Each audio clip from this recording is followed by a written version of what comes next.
Guillermo Olivieto, gracias por acompañarnos. Eduardo, por favor, ya estamos.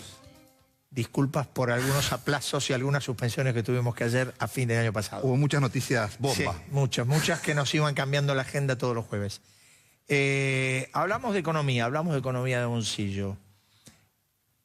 ¿Cómo viste el año que cerró?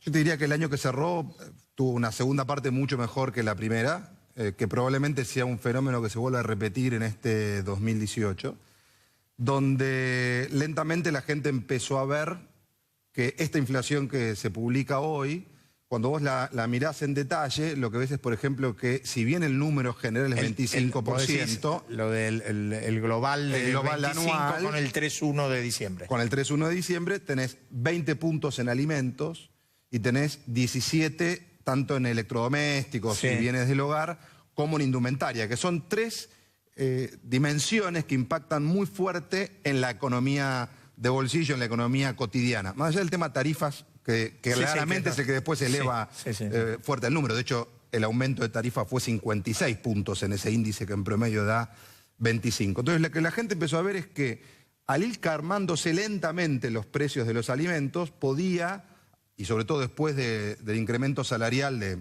mes de mayo, junio, ir ganando un poco de poder adquisitivo de lo que había perdido en 2016, y eso te terminó generando en el último trimestre un crecimiento de 3% en el consumo de alimentos, te terminó generando 3 meses consecutivos de suba en las ventas en supermercados, que eso no había pasado en toda la gestión Macri. Ninguna de las dos cosas alcanzó para poner los números globales del año en positivo, ¿no? El supermercado cerró -3 y el total de alimentos y bebidas en todos los puntos de ventas terminó en cerca de -0,5, digamos, ahí casi en el empate. A ver, vemos 2 o 3 plaquitas que tenemos aquí para graficar un poco lo que vos estás diciendo, ¿no? Bueno, acá, Eduardo, lo que ves es, por un lado, como claramente el 2017, aún en esto que yo decía recién, un casi empate, termina siendo bastante mejor que lo que había sido un año muy difícil para el consumo más masivo, como fue el 2016, con una caída de 4%, con algunos meses de 7 u 8 puntos de contracción. Y lo que nosotros vemos para adelante es claramente un consumo que va a crecer moderado, que ya no hay una fiesta, que no está para esperar una fiesta, y esto contempla que estamos en una nueva normalidad, donde hay que pagar... habría proyectado, habrá que ver después qué dice, qué dice la economía, de este año, del año pasado a este año, tendríamos medio punto más. Tendríamos... Para redondear un punto. Sí, exactamente. Digamos, tendríamos ahí... no, 1,5 puntos más, perdón, porque el año pasado caímos medio punto, ¿no? Correcto. Lo que esto toma es una hipótesis de cada 3 puntos que crece la economía, 1 punto de crecimiento para el consumo. ¿Qué es esa hipótesis? Lo que hoy pasa en el mundo. Entonces, en esa línea uno empieza a ver que la Argentina se reconfigura un poco más cerca de lo que es la realidad global, donde por supuesto la luz, el gas y el agua siempre hubo que pagarlo. Esto fue una excepción que duró 12 años, digamos, una excepción nada menor, que la gente empezó a comprender que esto era así a partir del segundo semestre del 2016 y a partir de eso reconfiguró toda su manera de gastar. A ver, vemos un poquito por sectores a ver cómo fue la distribución. Ahí lo tenemos. Mira. Bueno, ahí lo que vemos, Eduardo, prácticamente están terminando de aparecer los últimos números de diciembre, ¿no? Pero cerrado da lo mismo. Lo que está, digamos, todo el primer tramo lo que indica es aquellos sectores que han empezado a moverse. Sí, y algunos muy fuertes, ¿eh? Tú tienes algunos sectores de bienes durables que también expresan que donde hubo ventajas desde el punto de vista de cuál fue, en general todos los sectores tuvieron menos inflación que el promedio, y donde la gente vio que había una oportunidad, claramente apareció el dinero para comprar. Sí, ahí veo en el segundo lugar las notebooks. Las notebooks. ¿No? Bueno, esto tiene que ver con la desgravación. Exactamente, digamos, vos le quitaste el 35% del impuesto, no solo tenés más modelos que generan más tentación, hoy hay algunas compañías grandes de electrodomésticos diciendo no me lo traigas de afuera, cómpralo acá, porque ahora el precio es competitivo. Entonces empezás a tener ahí una recuperación muy fuerte, un bien que explotó el año pasado, que cuando aparecían los primeros números algunos se reían, decían, bueno, pero no es relevante. Casi 50% más de venta de motos en Argentina. Perdón. Pregunta si es que hay explicación para esto. ¿Cuál sería la razón o cuáles serían las razones? Bueno, te diría que hay, primero que nada, el retorno del crédito.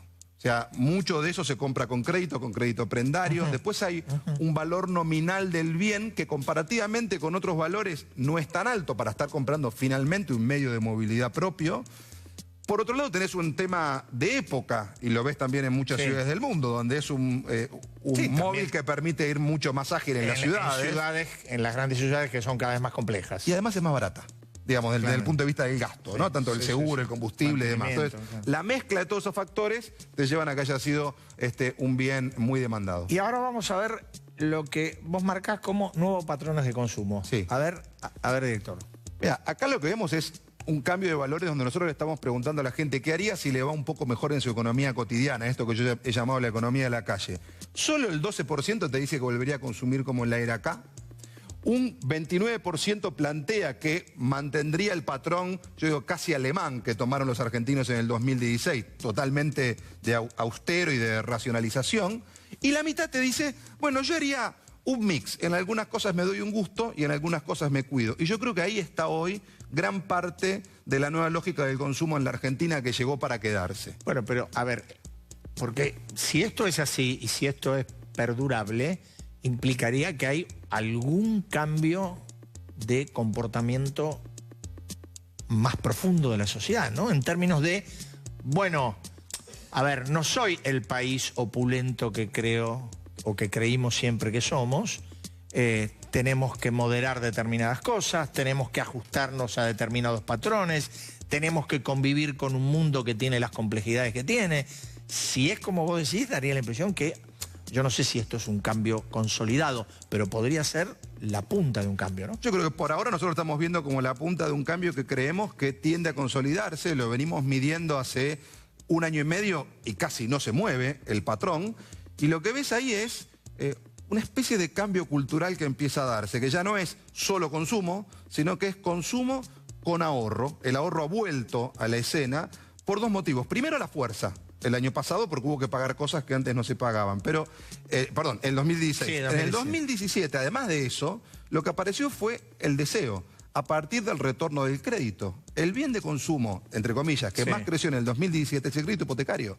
100% de crecimiento. Se colocaron prácticamente 50.000 créditos hipotecarios. Y hay una demanda que te lo dicen los bancos hoy, a pesar de la suba del dólar y demás, no para porque el modelo UVA, para mucha gente, de algún modo, dado que está atado a la suba salarial, le permite estimar que va a poder seguir pagando la cuota, a lo sumo tendrá que pagar alguna cuota más, y tenés 12 años de demanda latente. Entonces, y para los argentinos tener su casa es muy relevante, porque somos una sociedad hija de inmigrantes que arraiga cuando tiene su casa, eso está en nuestro ADN, y por otro lado porque somos una sociedad donde, en la historia al menos, ha habido crisis bastante cíclicas, y esto hace que la gente diga, bueno, por lo menos si pasa algo, tengo mi casa. Tengo el techo, ¿no? Tengo el techo. Entonces, este es un cambio, a mi modo de ver, muy de fondo, que introduce el gobierno en algo, pues una zanahoria muy concreta y tangible que te vuelve finalmente más conservador, porque cuando vos tenés que pagar un crédito a 10 años ya no gastás igual que cuando en definitiva tenés que pagar cosas más de corto plazo, ¿no? A ver, esto como vos decís, un cambio cultural, que es lo que hablábamos antes,